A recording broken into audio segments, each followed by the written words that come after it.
ان کی حفاظت پر موجود افسران نے جو ہی یہ حکم سنا تو انہوں نے بہت ہی جلد بازی میں لارڈ میو کے ماؤنٹ ہیریٹ کے وزٹ کے لیے انتظام کیا۔ جب لارڈ میو ماؤنٹ ہیریٹ پر پہنچے تو وہاں پر انہوں نے تقریباً آدھا گھنٹہ غروب آفتاب کا حسین منظر دیکھا، جس میں ساحل سے ٹکراتی ہوئی سمندر کی موجودگی، موسیقی اور دیگر حسین مناظر نے دنیا سے انہیں بیگانہ کر دیا۔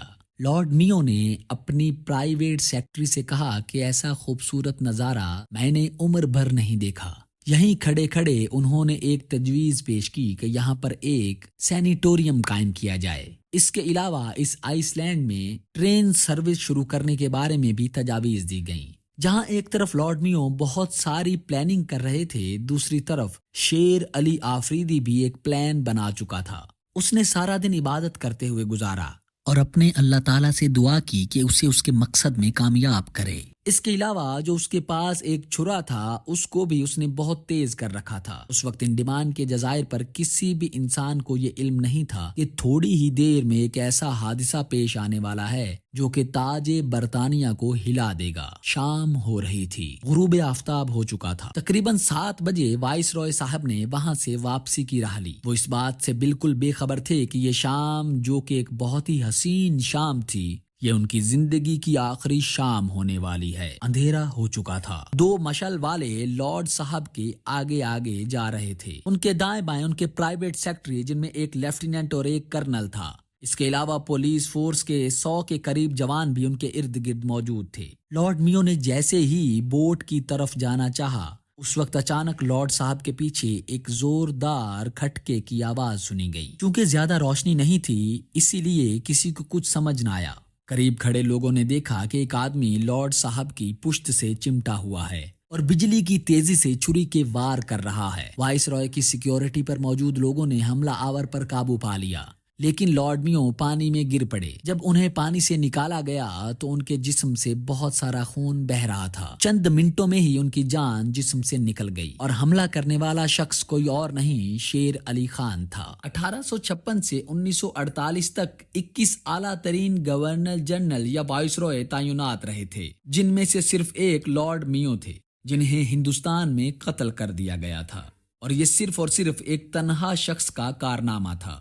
اتنے سخت حفاظتی انتظامات تھے کہ پرندہ بھی پر نہ مار سکے، لیکن شیر علی خان نے جس طرح سے یہ کام کیا، اس سے پتہ چلتا ہے کہ وہ صرف بہادر ہی نہیں بلکہ بہت انٹیلیجنٹ بھی تھا۔ شیر علی خان کو موقع پر ہی گرفتار کر لیا گیا۔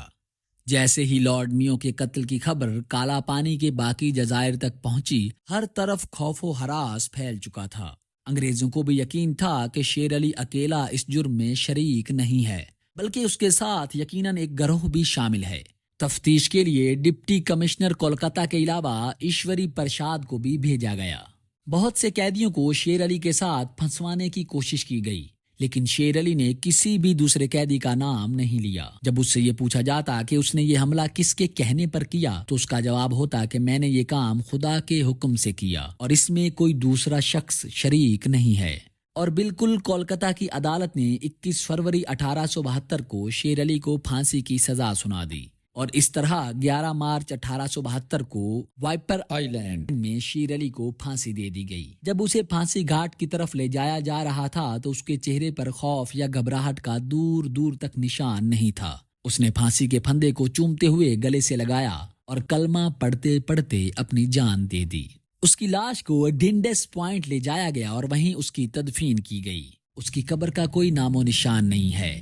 ماؤنٹ ہیریٹ پہاڑ پر آج بھی ایک سرکاری بورڈ لگا ہوا ہے جس پر یہ الفاظ لکھے ہوئے ہیں، یہی وہ مقام ہے جہاں 8 فروری 1872 کو شام 7 بجے وائس رائے لارڈ میو کو سزا یافتہ قیدی شیر علی نے حملہ کر کے قتل کر دیا تھا۔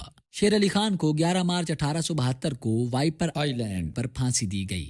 اس کے علاوہ شیر علی خان کا کوئی نام و نشان تاریخ میں باقی نہیں چھوڑا گیا۔